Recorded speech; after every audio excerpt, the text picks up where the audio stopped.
Back for a short video. Hopefully I'm going to show you how to create these roof hips on the main roof. For the purpose of what we're going to do, I'm going to just create a new project, and I'm just going to create a roof just to work on, just to make it very simple.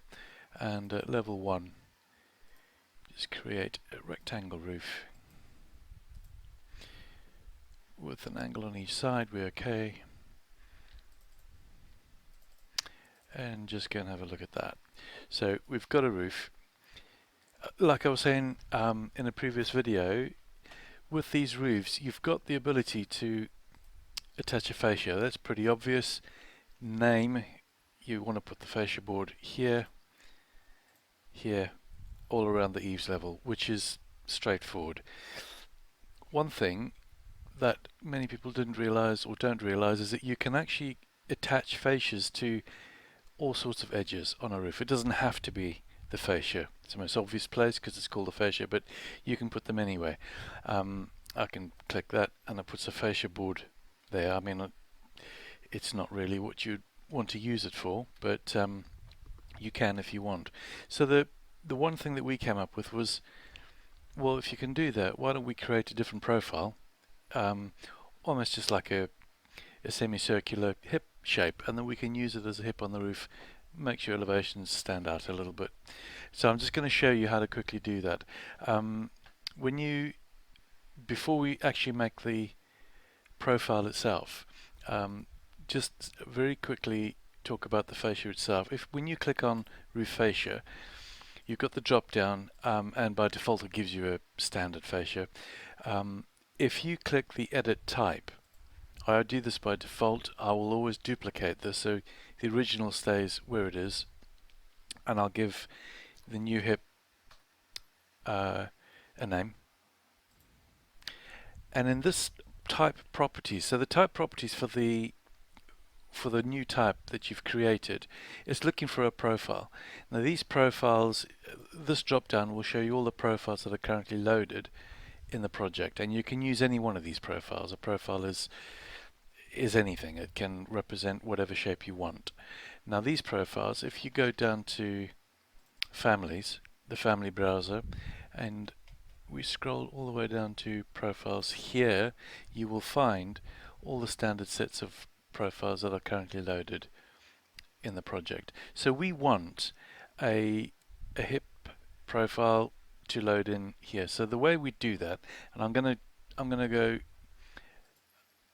and create a whole new family from scratch. New family. As with all families and profiles, whatever type, it's going to ask you to choose a template to base that family on. Now there are many different templates, and we can talk about the purposes of families and what templates you use for them, but for the purpose of today, we need to go down and find just a plain metric profile template. So we click on that and we open. This will start by giving you a vertical and horizontal axis. The intersection of those two reference planes in the middle here will be the 0,0, if you like, or the insertion point of that family, that profile, when it's placed into the project. They are just reference planes. By default they're pinned, but even if you unpin them, I'm pressing the delete key on my keyboard, you can't actually delete them. They are just there by default, so we just leave them pinned. So we'll go ahead and we'll create some line work in here to represent the profile that we want to extrude along the length or the edge of the roof that we place it on. So I'm going to just create some line work. Just bear with me, and I might just fast forward this so that I can so whilst I draw this, and then I'll just stop in between and explain what I'm doing.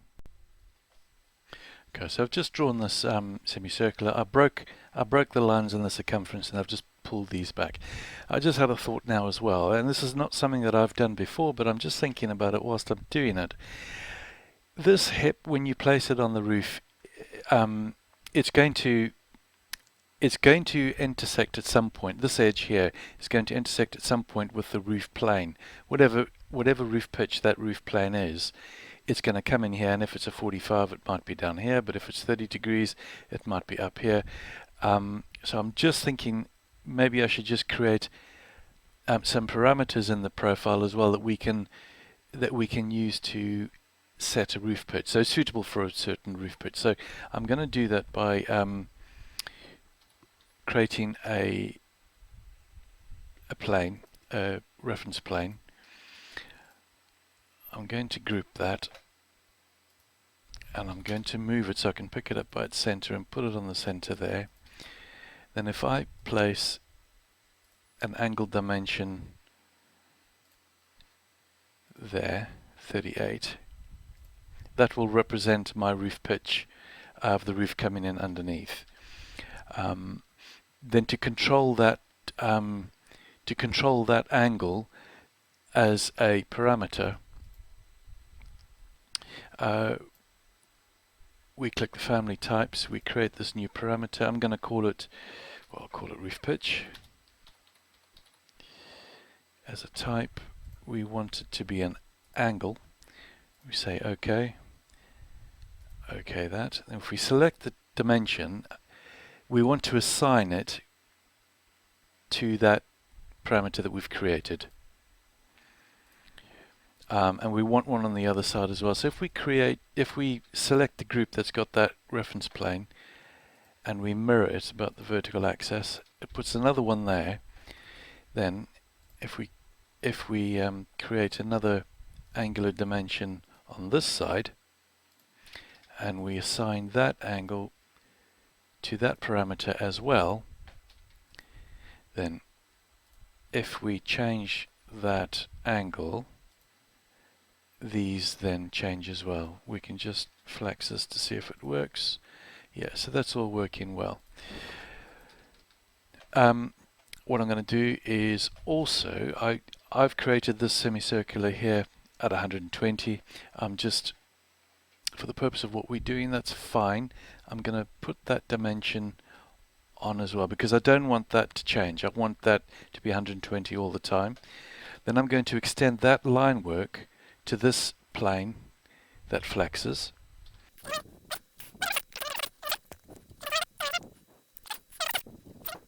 You can see it's moving these reference planes, and as the reference planes move, it's pulling or pushing those lines that are attached to it as well. So we just go 30. Yeah, so that's fine, and it's keeping that 120 radius there. Now the last thing I need to do is I just need to create some lines to, because if you think, what I've done is I've drawn an inner line and I've drawn the outer line and I've offset that on the inside, so there's two lines. What we need to do for a profile, it's almost like an extrusion, so we need to create a shape. At the moment, to make the shape, we'll need to cap these off with the line work at the ends here.